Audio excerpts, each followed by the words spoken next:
So yesterday you met with your economic managers and you were supposed to have tackled measures to ensure that we continue to have prudent spending even if spending would be accelerated next year. So maybe know whether they have presented some measures.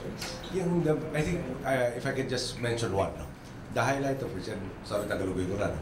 First, front-loading. January, in-expect natin mapirmahan yung isang batas, yung ating budget by December 15.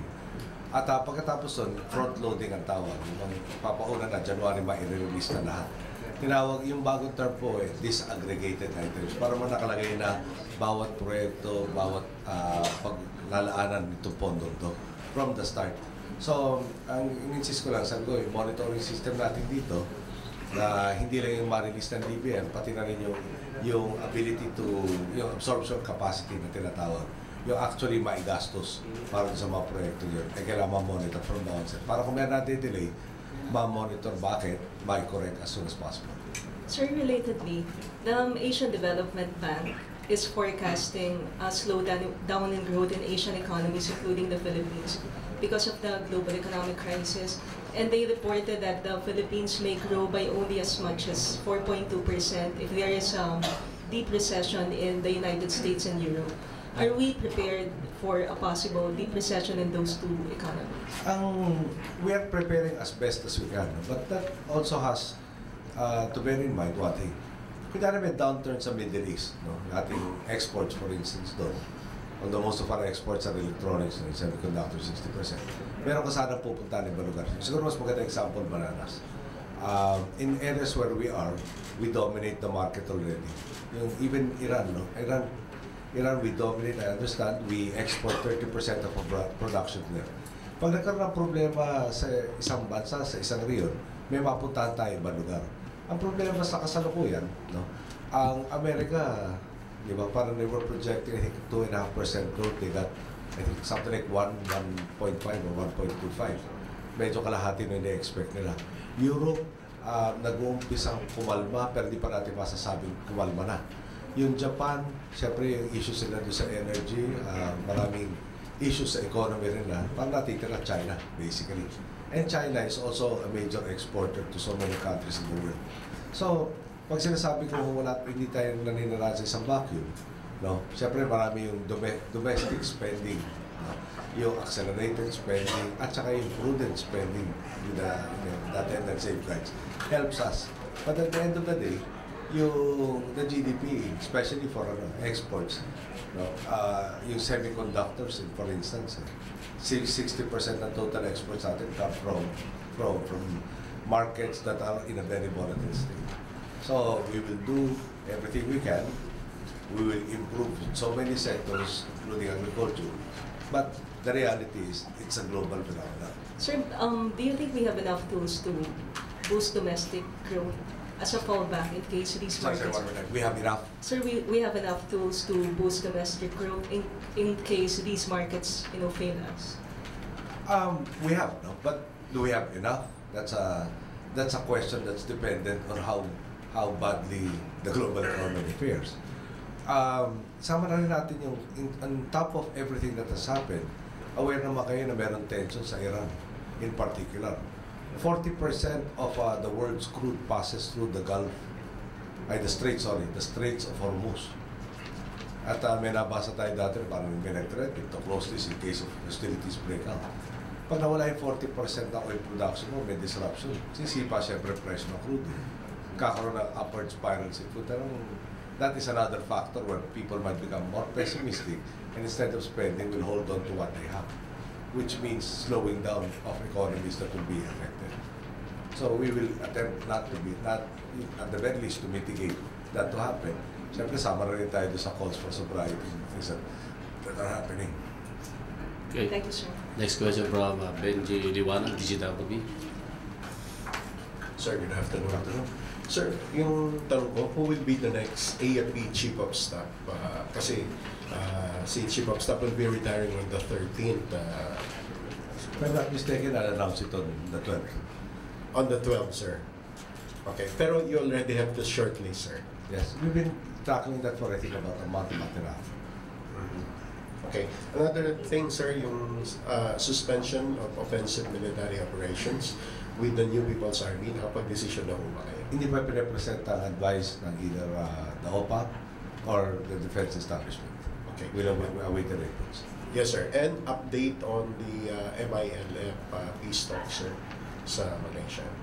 I'd rather have the OPA Okay. give you the blow by blow.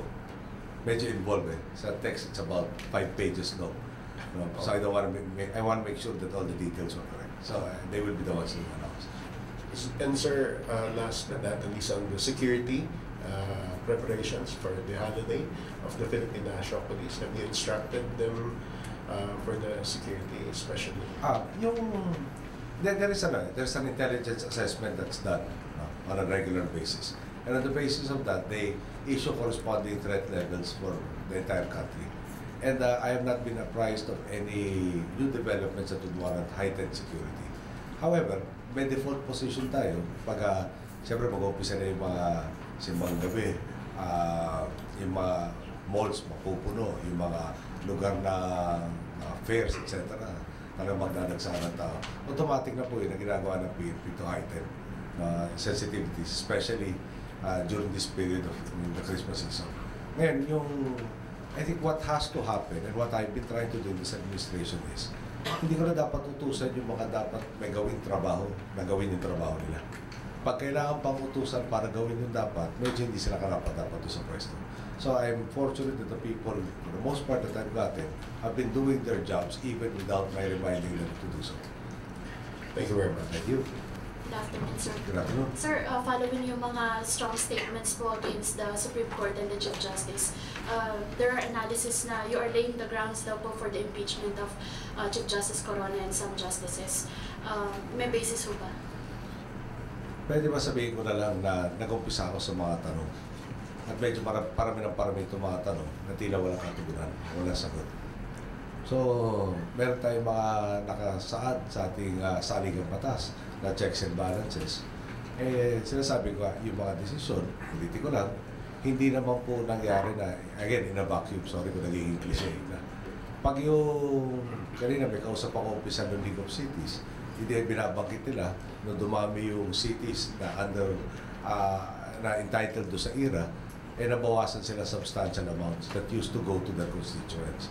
No, tapos di ba, bago-bago nga desisyon, hindi na ma-situate yung sarili nila, doon ba kami sa mas mataas na budget o doon sa mas mababang budget. Pag ito ibinalik sa amin, biglang binawi, sosoli ba namin? Or, di ba, ang hirap mag-program. And then there's so many other things na lumiyar nga. Ang point lang is, itong, at the end of the day, lahat ng ginagawa natin na apektuhan yung tao bayan, all branches of government. At siguro, in-emphasize ko lang na baka sa iba hindi na naririnig itong pagtatalakayan na ito. Kung pinaalala ko, may epekto at masama epekto doon sa ibang mga desisyon yun, mahirap nga talaga unawahan. Yung in-advise, for instance, si Governor Ecleo, kung ako nagkakamali, ng Dinagat, hindi ka na probinsya sa kasalukuyan, huwag ka na nag-disperse as a provincial governor. No? At yung pagtigil ng disbursements, meron 3 ospital na ngayon, aalis na yung mga doktor dahil hindi sila maswendohan. Dahil nga yung dating probinsya, hindi na probinsya sa kasalukuyan. Pero pending most for consideration pa yata yun. So, yung ospital, nahirapan na yung gobyerno, nahirapan yung doktor, yung nurse, etc.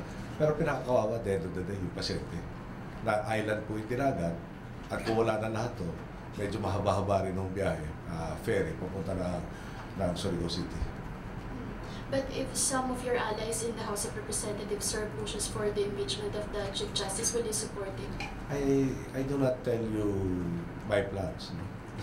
Or anybody else. Basta, I think that, at this point in time, it is important that these questions should be propounded, and that's the only thing I did. Sir, there are offers from the bishops to mediate between you and the Chief Justice. Are you open to such proposals? Of course, no? But at the same time, that doesn't mean that we never tried. Alam niyo yung, I think I'll ask you to revisit what I said after they ruled against the Truth Commission. Hindi kami nag-away doon. Ito, all of these decisions na nag-impact on the executive's ability to govern, no? baka may motion for reconsideration, pero hindi kami nag-away pa rin doon.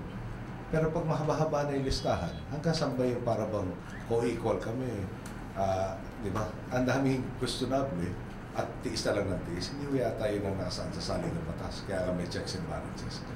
Yung kung may palagi kami mali, dapat tutunan. Sir, one last point po. Kahapon sinabi ninyo na ang parang Christmas wish ninyo for the former President Arroyo is to tell everything she knew. Pag ginawa niya ho ba yun, ano po yung mangyayari? Will she be parang free from all these pinagdadaanan niya? I'm sure you're not expecting an answer from a question like that. No. Yung tinanong ako kahapon kung mayroon akong wish for her. At sinagot ko lang na, di ba, pare-pareho kami nalupa eh. Yung dulo nung oath, serve faithfully the people eh. Hindi ako nagkakamali. Kaya ko, di ba, hope springs eternal. Baka naman, mapaglingkuran niya ang taong bayan. Pagsasabi ko ano nangyari sa isang magkalahating taon sa mga. Thank you so much. Okay.